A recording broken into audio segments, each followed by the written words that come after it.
Mari kita bersama mempersiapkan diri kita untuk menerima sabda Tuhan dan kita datang di dalam doa. Mari kita berdoa.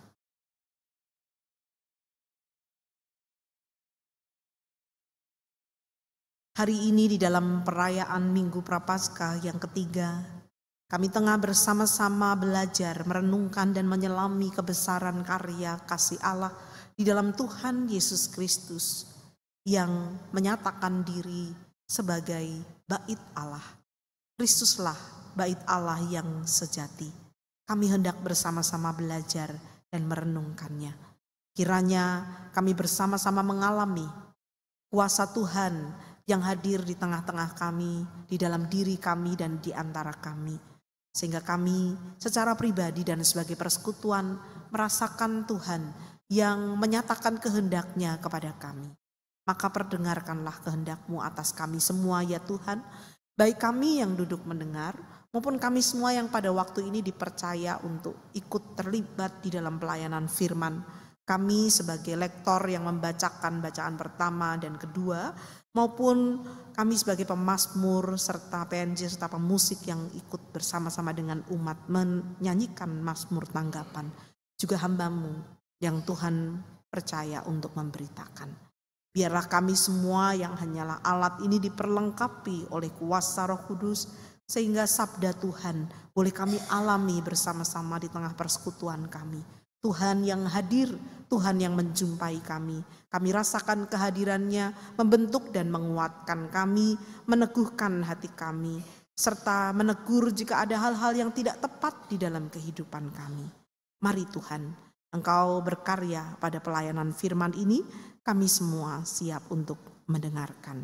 Kami berdoa dan memohon di dalam nama Allah Bapa, Anak, dan Roh Kudus. Amin.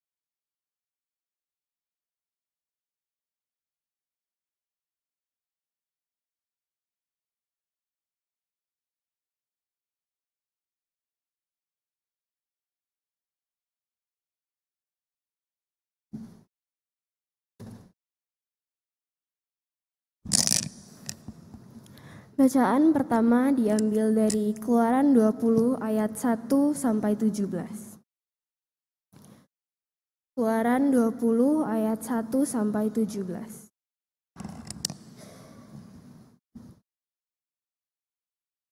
Sepuluh firman. Lalu Tuhan mengucapkan segala firman ini. Akulah Tuhan Allahmu yang membawa engkau keluar dari tanah Mesir, dari tempat perbudakan. Jangan ada padamu ialah lain di hadapanku. Jangan membuat bagimu berhala yang menyerupai apapun yang ada di langit di atas atau di bumi di bawah. Jangan sujud menyembahnya atau beribadah kepadanya. Sebab aku Tuhan Allahmu adalah Allah yang cemburu, yang membalas kesalahan bapa kepada anak-anaknya, sampai kepada keturunan ketiga dan keempat dari orang-orang yang membenci aku. Tetapi aku menunjukkan kasih setia kepada beribu-ribu keturunan, kepada mereka yang mengasihi aku dan berpegang pada perintah-perintahku. Jangan menyebut nama Tuhan Allahmu untuk disalahgunakan, sebab Tuhan akan memandangnya bersalah orang yang menyalahgunakan namanya. Ingat dan kuduskanlah hari Sabat. 6 hari lamanya engkau akan bekerja dan melakukan segala pekerjaanmu. Tetapi hari ketujuh adalah hari Sabat bagi Tuhan Allahmu. Jangan melakukan pekerjaan apapun. Engkau, anakmu laki-laki atau perempuan, hambamu laki-laki atau perempuan, hewanmu atau pendatang di dalam kotamu. Sebab 6 hari lamanya Tuhan menjadikan langit dan bumi, laut dan segala isinya, dan Ia berhenti pada hari ketujuh. Itulah sebabnya Tuhan memberikan hari Sabat dan menguduskannya. Hormatilah ayah dan ibumu, supaya kamu hidup lama di tanah yang diberikan Tuhan Allahmu kepadamu. Jangan membunuh, jangan berzina, jangan mencuri. Jangan memberikan kesaksian dusta kepada sesamamu. Jangan mengingini rumah sesamamu. Jangan mengingini istrinya, hamba laki-laki atau perempuan, lembunya atau keledainya, atau apapun milik sesamamu. Demikianlah firman Tuhan.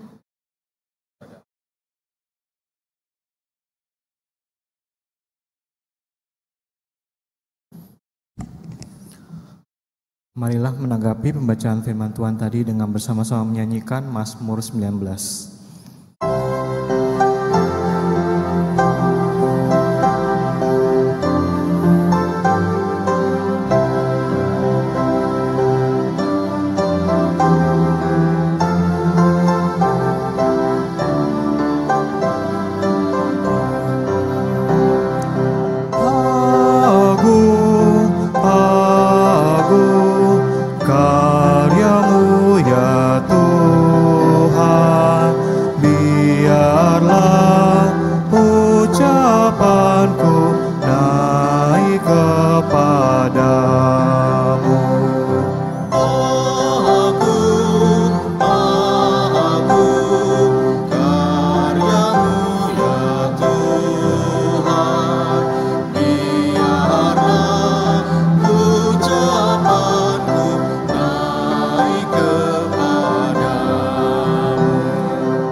Ceritakan kemuliaan-Mu, cakrawala beritakan karya-Mu, hari beritakan kepada hari tentang perbuatan-Mu, malam sampaikan kepada malam tentang hikmat-Mu. Walau tak ada berita dan kata, tak terdengar suara mereka, namun gemanya terus terpencar sampai ke ujung dunia, dan perkataan mereka sampai di ujung-ujung bumi.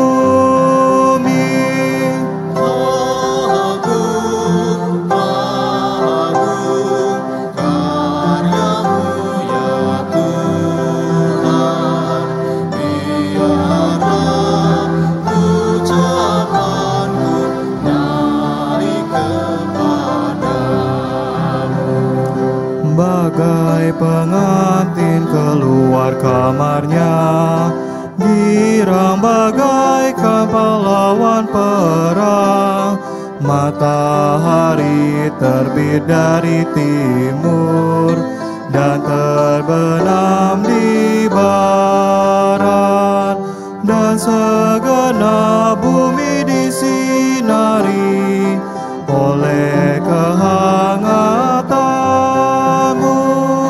Taurat-Mu Tuhan betapa sempurna, jiwaku disegarkan olehnya.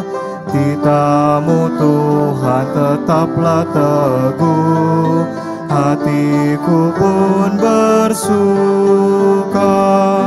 Hukum Tuhan itu suci murni, mataku pun percaya.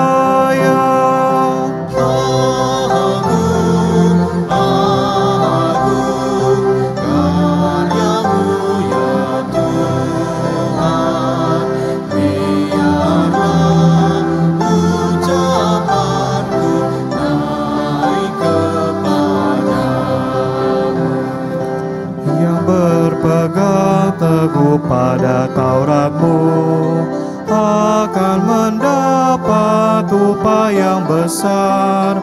Bebaskanlah aku dari yang sesat, yang tak aku sadari. Lindungilah hamba-Mu ya Tuhan, agar ku tak bercela.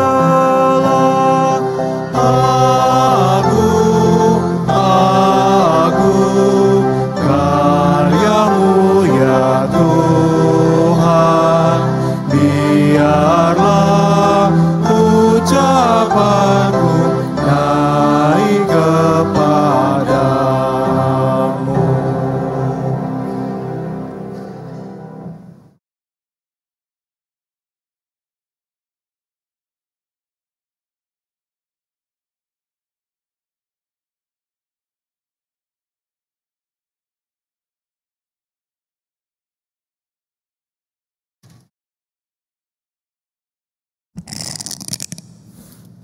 Bacaan kedua diambil dari 1 Korintus 1 ayat 18 sampai 25. 1 Korintus 1 ayat 18 sampai 25. Hikmat Allah dan hikmat manusia. Sebab pemberitaan tentang salib memang adalah kebodohan bagi mereka yang menuju kebinasaan. Tetapi bagi kita yang diselamatkan, pemberitaan itu adalah kekuatan Allah. Sebab ada tertulis, Aku akan membinasakan hikmat orang-orang berhikmat, dan kearifan orang-orang arif akan kulenyapkan. Di manakah orang yang berhikmat? Di manakah ahli Taurat? Di manakah pembantah dari dunia ini? Bukankah Allah telah membuat hikmat dunia ini menjadi kebodohan? Sebab karena dunia dalam hikmat Allah tidak mengenal Allah oleh hikmat. Allah berkenan menyelamatkan mereka yang percaya oleh kebodohan pemberitaan Injil. Orang-orang Yahudi menghendaki tanda dan orang Yunani mencari hikmat. Tetapi kami memberitakan Kristus yang disalibkan, untuk orang-orang Yahudi suatu batu sandungan, dan untuk orang-orang bukan Yahudi suatu kebodohan. Tetapi untuk mereka yang dipanggil, baik orang Yahudi maupun orang bukan Yahudi, Kristus adalah kekuatan Allah dan hikmat Allah. Sebab yang bodoh dari Allah lebih bijaksana daripada manusia, yang lemah dari Allah lebih kuat daripada manusia. Demikianlah firman Tuhan.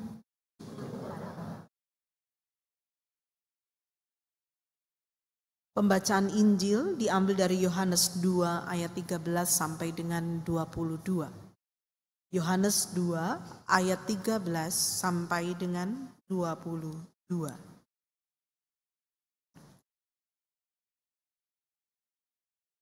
Ketika hari raya Paskah orang Yahudi sudah dekat, Yesus berangkat ke Yerusalem.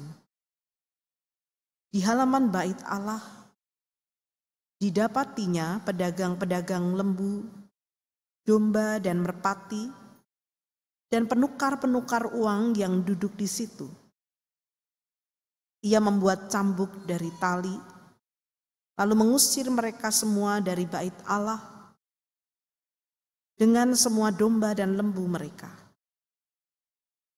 Uang penukar-penukar dihamburkannya ke tanah, dan meja-meja mereka dibalikkannya. Kepada pedagang-pedagang merpati ia berkata, "Ambil semuanya ini dari sini. Jangan kamu membuat rumah Bapakku menjadi tempat berjualan." Lalu teringatlah murid-muridnya bahwa ada tertulis, "Cinta untuk rumahmu akan menghanguskan aku." Para pemuka Yahudi menantang Yesus, katanya, "Tanda apakah yang dapat engkau tunjukkan kepada kami bahwa engkau berhak bertindak demikian?" Jawab Yesus kepada mereka, "Runtuhkan bait suci ini, dan dalam 3 hari aku akan membangunnya." Lalu kata para pemuka Yahudi itu kepadanya, 46 tahun orang mendirikan bait suci ini, dan engkau dapat membangunnya dalam 3 hari. Namun yang dimaksudkannya dengan bait suci ialah tubuhnya sendiri. Karena itu sesudah ia bangkit dari antara orang mati, murid-muridnya teringat bahwa hal itu telah dikatakannya. Dan mereka pun percaya kepada kitab suci dan kepada perkataan yang telah diucapkan Yesus. Demikianlah Injil Tuhan kita Yesus Kristus. Berbahagialah setiap kita yang mendengarkan firman Allah dan yang memeliharanya dengan setia. Hosiana. Hosiana, Hosiana, Hosiana.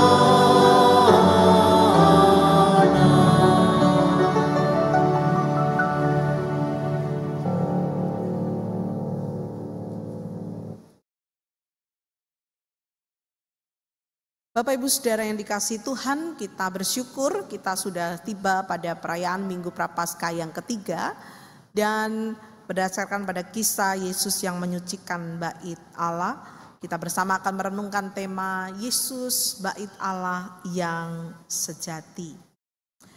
Izinkan saya mengawali perenungan Sabda Tuhan ini dengan satu berita yang saya baca di detik.com yang diterbitkan pada 10 September 2023 yang lalu, yang berbicara tentang beberapa konstruksi bangunan tercepat level dunia.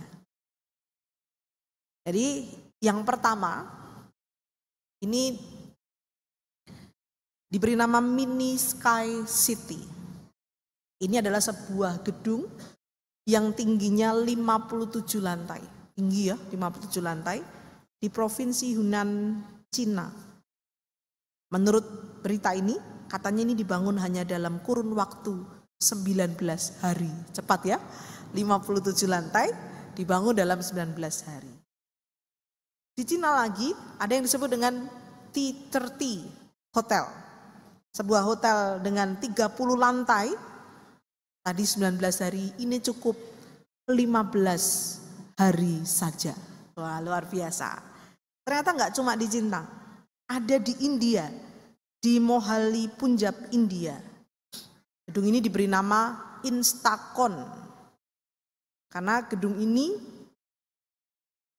ber-10 lantai, jadi lantainya ada 10, dibangun dalam waktu 2 hari saja. Luar biasa ya, 10 lantai 2 hari, nggak kebayang.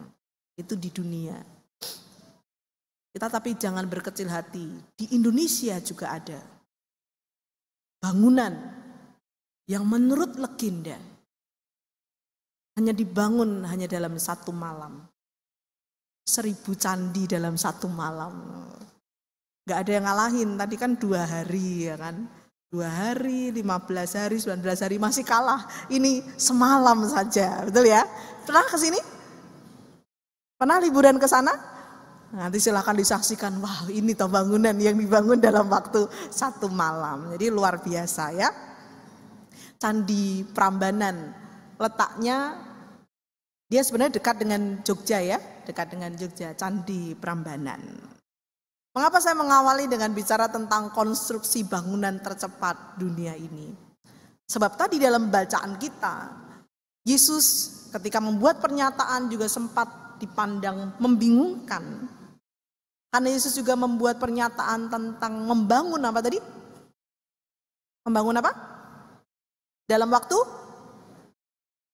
3 hari saja. Belum kebayang buat mereka. Terlebih mereka tahu di dalam salah satu sejarah, nanti saya juga akan sampaikan, disebutkan di situ, bait Allah yang dibangun selama 46 tahun, kalau diruntuhkan akan dibangun Yesus dalam waktu 3 hari. Terasa begitu mustahil, apalagi pada zaman itu belum ada berita-berita tentang bangunan yang cepat seperti saat ini ya. Tapi apa maksud pernyataan Yesus ini tentang dia membangun bait Allah dalam waktu 3 hari? Kita akan bersama-sama merenungkan. Kita lebih dahulu memahami tentang bait Allah itu di dalam kehidupan beriman, beragama bagi orang-orang Yahudi. Bait Allah itu dianggap sebagai pusat dari kehidupan mereka. Keberadaan bait Allah itu begitu penting bagi orang Yahudi. Bahkan sebagai pusat kehidupan, kenapa? Karena dihayati sebagai tempat di mana Allah berdiam, Allah bersemayam, Allah hadir, dan bisa ditemui oleh umat ya di bait Allah ini. Tadi di dalam kata pembuka kita mendapatkan informasi pada kemah suci di dalam perjanjian lama. Di dalam kemah suci ini ada tabut perjanjian yang berisi dasar titah atau 10 perintah Allah yang sebagai simbol dari kehadiran Allah itu. Dan penghayatan ini telah ada sejak zaman Raja Salomo yang membangunnya selama 46 tahun tadi yang disebutkan untuk menggantikan kemah suci. Nah, mari kita lihat Sedemikian pentingnya bait Allah yang disebut sebagai pusat kehidupan kan, karena di dalamnya diyakini Allah berdiam, terlebih dengan adanya tabut yang berisi ke-10 perintah Allah yang tadi adalah bacaan kita yang pertama, maka beberapa kali dilakukan yang namanya pembangunan bait Allah. Karena bait Allah ini beberapa kali diruntuhkan. Jadi bait Allah yang dibangun oleh Salomo yang tadi disebutkan selama 46 tahun itu dibangun untuk menggantikan yang tadinya tabut Allah itu hanya di sebuah kemah. Yang kalau kita lihat dalam sejarah Perjanjian Lama itu awalnya ingin membangun siapa? Bait Allah ini. Daud, betul sekali. Daud ingin membangun tetapi ternyata yang diberi kesempatan membangun adalah Salomo. Nah, bait Allah yang dibangun ini dihancurkan pada zaman Nebukadnezar. Ketika bangsa Israel masuk ke dalam pembuangan kala itu. Mereka runtuh sekali, merasa seperti runtuh karena simbol dari kehadiran Allah dihancurkan. Maka dibangun kembali, kita lihat juga dalam sejarahnya, pada era Ezra sampai dengan Nehemia. Pada tahun 536 sebelum Masehi sampai 515 sebelum Masehi. Lebih dari 20 tahun. Kemudian Herodes Agung merenovasi dan memperluas bait Allah ini pada tahun 19 sebelum Masehi. Tapi seluruh bangunan ini hancur oleh penyerangan pasukan Romawi di bawah Kaisar Titus, diperkirakan pada tahun 70 Masehi. Yang mau saya sampaikan dari sejarah singkat ini adalah bait Allah sekali lagi terbukti memang sangat penting keberadaannya. Sehingga meskipun memerlukan proses dibangun yang begitu panjang, ketika runtuh, ketika hancur dia harus ada lagi. Dibangun kembali meskipun memerlukan waktu puluhan tahun untuk membangun bahkan merenovasinya. Dan karena begitu pentingnya penghayatan ini, maka pada hari raya di dalam bacaan kita tadi, bait Allah yang ada di Yerusalem itu akan didatangi oleh banyak orang yang hendak beribadah. Itu yang terjadi dalam bacaan kita. Mengapa ya? Tadi itu. Karena di sanalah Allah hadir. Allah bisa ditemui, Allah bisa dijumpai. Maka orang berduyun-duyun datang ke bait Allah di Yerusalem itu. Dan Yesus pun pergi ke sana. Yohanes 2 ayat 13 sampai dengan 22 yang adalah bacaan Injil kita tadi. Kalau dilihat dari urutannya dalam Injil Yohanes terjadi di awal karya Yesus. Setelah peristiwa mujizat pernikahan di Kana, Yesus mengubah apa? Kalau di Kana? Air menjadi anggur. Lalu kalau dari urutannya terjadilah peristiwa ini. Dan waktunya tadi sudah saya jelaskan, menjelang hari raya Paskah, orang datang dari berbagai daerah. Ketika orang datang dari berbagai tempat ke bait Allah itu tidak datang dengan tangan hampa. Tidak datang dengan tangan kosong. Mereka membawa persembahan. Kira-kira apa saja persembahannya, Bapak? Kalau dari bacaan kita tadi, yang tersedia di sana kira-kira apa? Hewan, lalu apa lagi? Uang, betul. Jadi persembahannya itu hewan kurban yang syaratnya tidak bercacat. Ini yang pertama. Dan penentu tidak bercacatnya itu hanya oleh imam yang mengesahkan tidak bercacat dan layak. Jadi tidak sembarang binatang boleh dipersembahkan. Harus yang layak dan kelayakannya memang ditetapkan oleh imam. Lalu kemudian yang kedua uang. Dan uang ini bukan uang yang digunakan untuk di dunia sekuler. Karena uang yang di dunia sekuler itu bergambar kaisar atau bergambar dewa. Sehingga itu tidak digunakan dalam peribadahan. Maka ada yang namanya penukar uang tadi itu ya, kita lihat itu yang jungkir balikan itu ada penukar uang tadi itu. Karena harus uang yang bebas dari gambar kaisar atau dewa. Yesus digambarkan marah bait Allah. Di ayat 14 sampai 16, Yesus membuat cambuk dan mengusir mereka lalu melarang mereka berjualan. Hari ini pas nggak ada bazar, bukan karena bacaannya ini ya, saya rasa bukan. Tapi karena mau fokus untuk penggalangan dana nanti kita akan singgung di sini. Kita tetap akan ada bazar karena berbeda motif dengan yang ada di sini. Bapak Ibu saudara yang dikasihi Tuhan, Yesus melarang membuat bait Allah, rumah Tuhan menjadi tempat berjualan. Tadi saya menjelaskan bahwa para peziarah kala itu datang dari berbagai tempat. Perjalanan yang panjang itu tidak memungkinkan mereka membawa hewan kurban sendiri. Karena nanti kalau bawa hewan kurban sendiri di jalan bisa tergores, bisa lecet, jadi tidak layak. Maka sebenarnya dibuat praktis. Ada alasan kepraktisan hewan kurban disediakan di bait Allah. Yang pasti sudah pilihan dan akan dianggap layak oleh imam. Oke, sebenarnya dari sisi praktisnya. Salahnya di mana sehingga Yesus marah? Kan itu yang menjadi pertanyaan.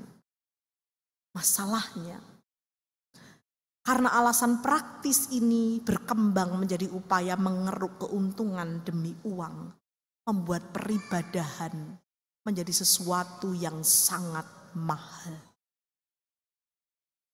Yesus marah kepada praktek berjualan di bait Allah karena peribadahan menjadi mahal oleh karena alasan praktis berkembang menjadi keinginan mengeruk keuntungan demi mendapat cuan. Kepraktisan yang ditawarkan menjadikan harga hewan kurban itu sangat mahal. Para peziarah nggak punya pilihan. Mengingat kelayakan hewan ditentukan oleh imam dan itu memang ketentuannya. Mereka tidak bisa bawa hewan sendiri supaya bisa lebih hemat misalnya. Demikian juga dengan uang yang ditukar. Dijual dengan harga yang sangat mahal, itu sebabnya Yesus menjungkir balikan juga para penukar uang dengan dagangannya. Ibadah menjadi sesuatu yang sangat mahal oleh karena praktek bisnis demi keuntungan semata. Yesus marah karena bait Allah tidak lagi menjadi simbol dari kehadiran Allah, tempat berjumpa dengan Allah. Bait Allah bergeser menjadi, kalau mau dikatakan ajang pemerasan dan praktek ketidakadilan bagi mereka yang hendak beribadah yang tentu terdiri dari berbagai kalangan. Tidak semuanya orang-orang yang mampu, ada orang-orang sederhana yang mungkin tidak akan sanggup untuk memenuhi peribadahan yang mahal ini.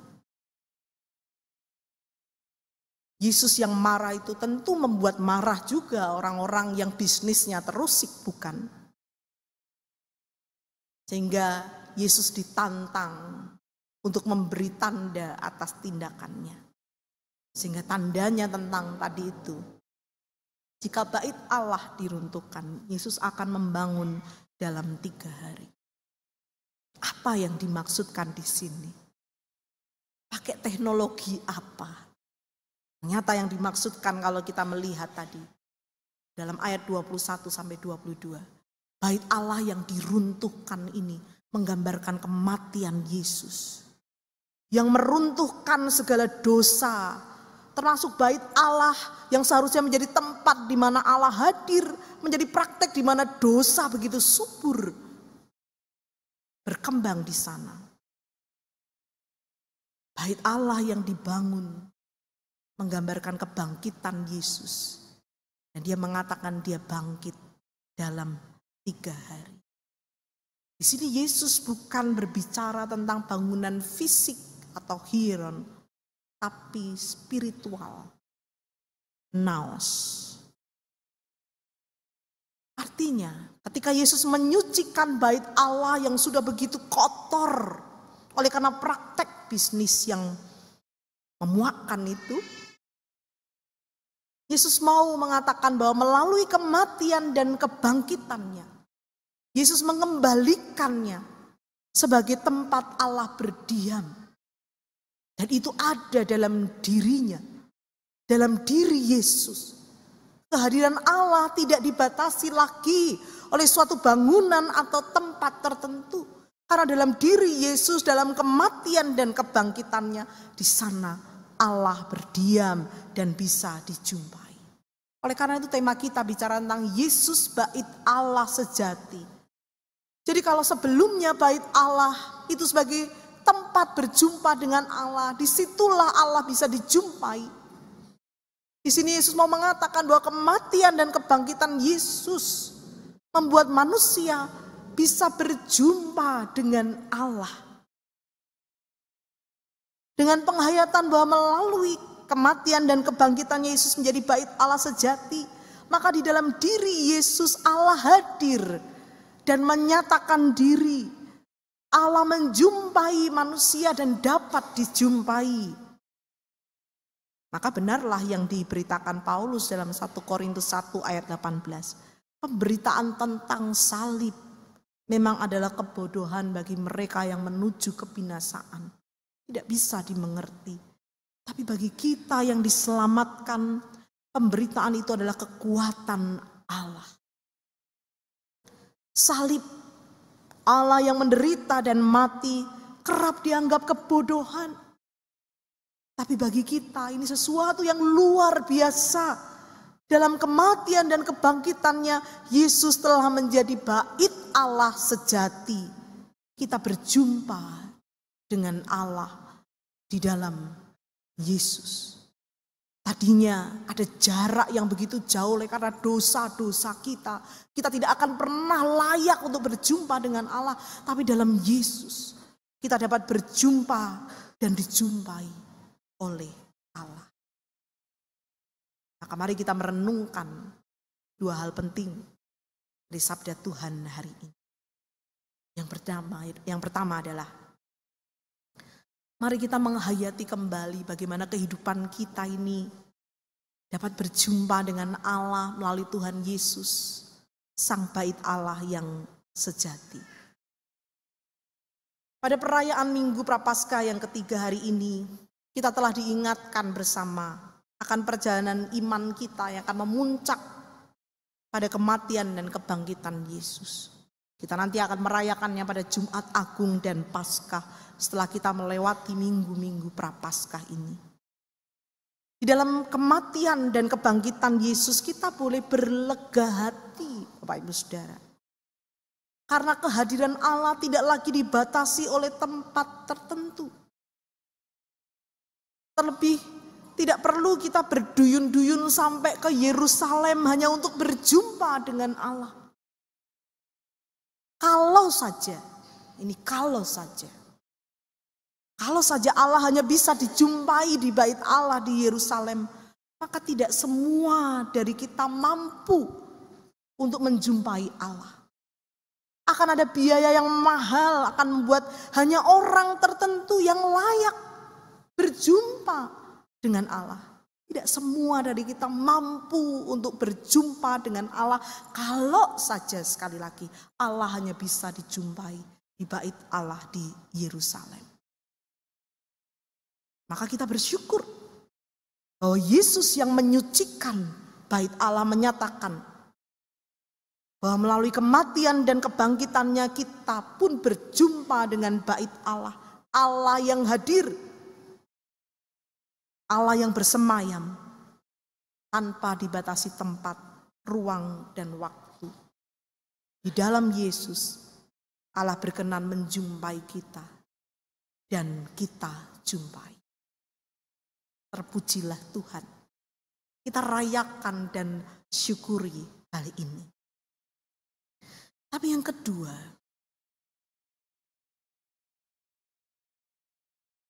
mari kita jadikan gereja sebagai tempat menghadirkan bait Allah, kehadiran Allah, dan berjumpa dengan kehadiran Allah itu. Mari kita melihat sekali lagi dalam bacaan Injil, agama yang dibisniskan telah membuat Yesus murka, marah. Dalam banyak kasus bisa terjadi agama dibisniskan, tapi juga bisnis kemudian dibungkus dengan hal-hal yang bersifat agama. persekongkolan seperti ini menyedihkan, saya sebut. Sebagaimana kita mencermati permainan politik yang diagamakan, ataupun agama yang dipolitisasi, jadi sesuatu yang menyedihkan. Sekali lagi dalam bacaan Injil kita memperlihatkan persekongkolan agama dan bisnis sungguh membuat Yesus marah. Di bait Allah ada bangunan dan orang-orang yang datang. Maksudnya mau berjumpa dengan kehadiran Allah.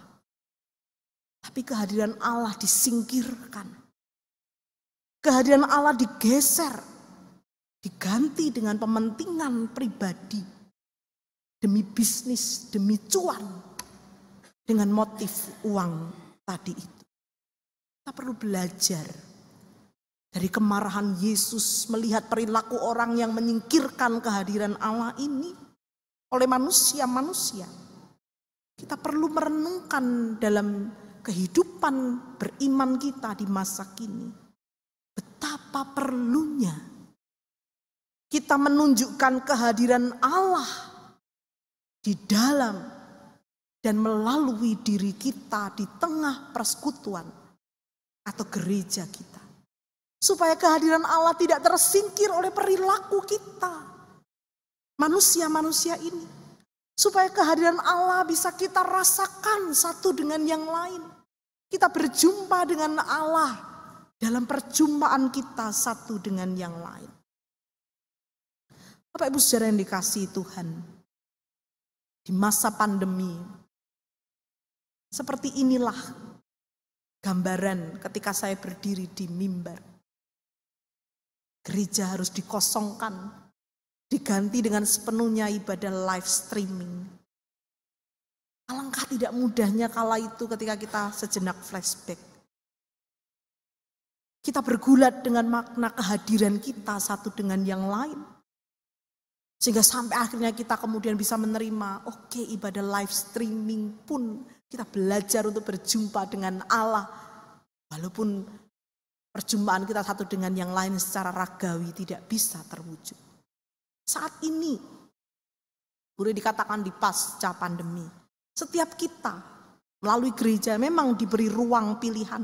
Mau ibadah live streaming, online atau onsite, tidak masalah. Tidak salah, bukan dosa. Kalau memang hanya bisa ibadah online dan tidak bisa onsite, karena sakit, karena kesibukan berada di luar kota dan sebagainya. Tidak ada yang salah. Tapi satu hal, kita tidak boleh lupa bahwa di pasca pandemi ini, ketidakhadiran kita meskipun kita diberi kebebasan, ketidakhadiran kita ketika kita mampu hadir telah mengurangi satu peran yang semestinya perlu kita hidupi. Menghadirkan bait Allah. Kehadiran Allah satu dengan yang lain. Dalam data yang saya baca di Klasis Jakarta 2 ini. Seperti halnya GKI Bintaro Utama, jemaat-jemaat di Klasis Jakarta 2 kehadiran dalam ibadah semakin mengalami peningkatan seperti kita. Tetapi semuanya pun mengalami yang sama dengan GKI Bintaro Utama. Belum semuanya kembali dalam peribadahan onsite. Oleh karena pilihan tadi. Sekali lagi ini bukan soal salah dan benar. Tapi ketika kita menghayati panggilan kita untuk menghidupi kehadiran diri kita, untuk memperjuangkan kehadiran bait Allah. Maka saya mengundang setiap kita yang sehat, yang sedang berada di sini, untuk kembali hadir dan memenuhi gedung gereja ini. Supaya melalui tempat ini kita menyatakan kehadiran Allah melalui diri kita satu sama lain. Dalam kehadiran kita, kehadiran Allah dinyatakan. Bait Allah sering disebut juga dengan rumah Tuhan. Bicara soal rumah Tuhan, saya teringat dengan sebuah cerita di masa lalu tentang seorang anak kecil yang diajak oleh orang tuanya ke gereja, ke rumah Tuhan. Satu kali, karena sudah setiap kali diajak ke gereja, di hari itu dia nampak gelisah, tengok kanan, tengok kiri. Ibunya bertanya, kenapa nak, ada apa? Kok dia nampak gelisah begitu ya? Lalu si anak ini mengkonfirmasi kepada ibunya, "Ma, apakah betul ini adalah rumah Tuhan?" Mamanya menjawab, "Tentu saja anakku." Lalu anak ini melanjutkan pertanyaannya. Kalau ini rumah Tuhan, kenapa setiap kali kita ke rumah Tuhan, Tuhan tidak ada di rumah? Tuhan lagi kemana ya, Ma? Aku cari-cari tidak ada. Dia tengok-tengok nyari Tuhan ada di mana gitu ya. Bapak Ibu saudara dikasihi Tuhan, ketika dulu mendengar kisah ini tentulah saya tersenyum karena mendengar betapa polos dan lugunya seorang anak kecil yang tidak mampu menghayati kehadiran Tuhan secara spiritual di tengah-tengah kita. Tetapi ketika kita merenungkan bacaan kita hari ini, justru melihat pertanyaan anak kecil tadi membuat saya berpikir ada benarnya juga. Mungkinkah di sebuah rumah Tuhan, gereja yang dalam arti gedung, Tuhan ternyata tidak hadir di sana. Di rumah Tuhan tidak ada kehadiran Tuhan. Bukan karena Tuhan sungguh-sungguh tidak hadir, bukan. Tuhan hadir, tapi kehadirannya menjadi tidak nampak, tanpa sadar disingkirkan. Karena kita tidak mengupayakan kehadiran Tuhan melalui kehadiran kita. Kalau tadi tabut Allah berisi ke-10 perintah Allah ada di kemah suci sebagai simbol kehadiran Tuhan. Kehadiran kita saat ini seharusnya menghidupi ke-10 perintah Allah itu yang kita praktekkan. Yang kalau kita tahu ke-10 perintah Allah itu, kalau kita lihat kaitannya dengan hukum kasih, berarti kita menghidupi bagaimana relasi kasih kita dengan Tuhan dan kasih kita dengan sesama. Maka Tuhan kok tidak ada di rumah, pertanyaan anak kecil tadi. Kita belajar dari penyucian bait suci. Tuhan tetap hadir di rumahnya. Di tengah persekutuan, ketika di dalamnya, dalam perilaku kita, kita menghidupi panggilan kasih kepada Allah dan sesama. Sehingga kehidupan kita saling mengasihi, saling menopang, saling menguatkan. Sehingga Tuhan hadir di tengah-tengah persekutuan kita ini. Tapi juga kehadiran Tuhan tidak hanya dibatasi di tengah persekutuan ini, dibatasi dinding gereja ini. Kehadiran Tuhan kita nampakkan sampai keluar dinding gereja ini. Maka saudara, panitia Paskah di masa Prapaskah ini mengajak kita untuk tidak membatasi kehadiran Tuhan itu di dinding gereja ini. Ada aksi Paskah yang nanti kita akan lihat dalam tayangan video yang mau mengajak kita untuk menyatakan kehadiran Tuhan dan cintanya bagi saudara-saudara kita yang di luar dinding gereja ini. Mari kita lihat video ini.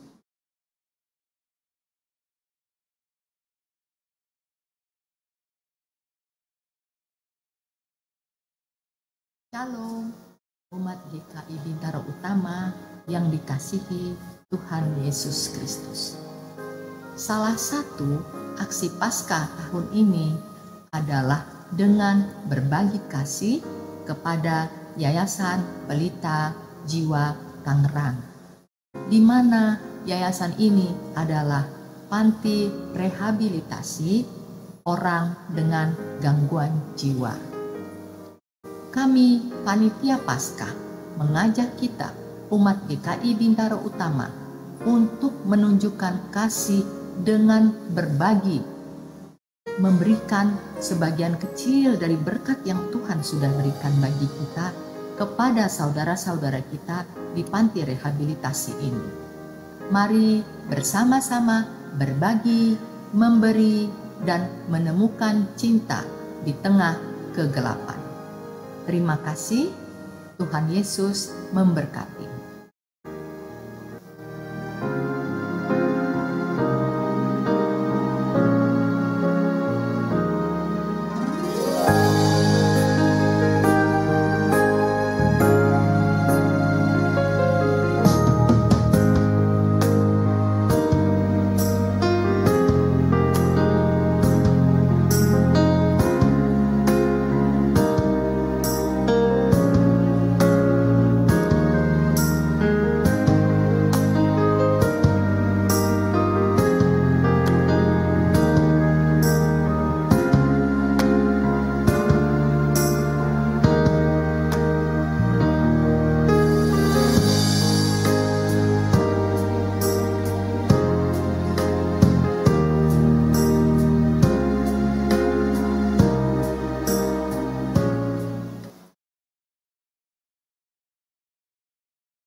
Bapak Ibu Saudara, mari kita terlibat dan menyatakan kehadiran Allah lewat kegiatan ini, supaya baik di dalam gedung gereja ini maupun di luar dinding gereja ini, kehadiran kita menyatakan kehadiran Allah dan membuat orang sesama berjumpa dengan Allah.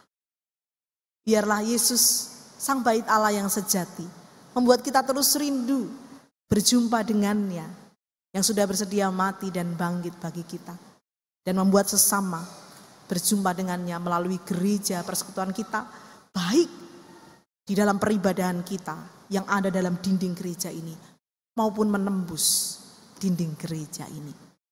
Tuhan menolong kita. Amin.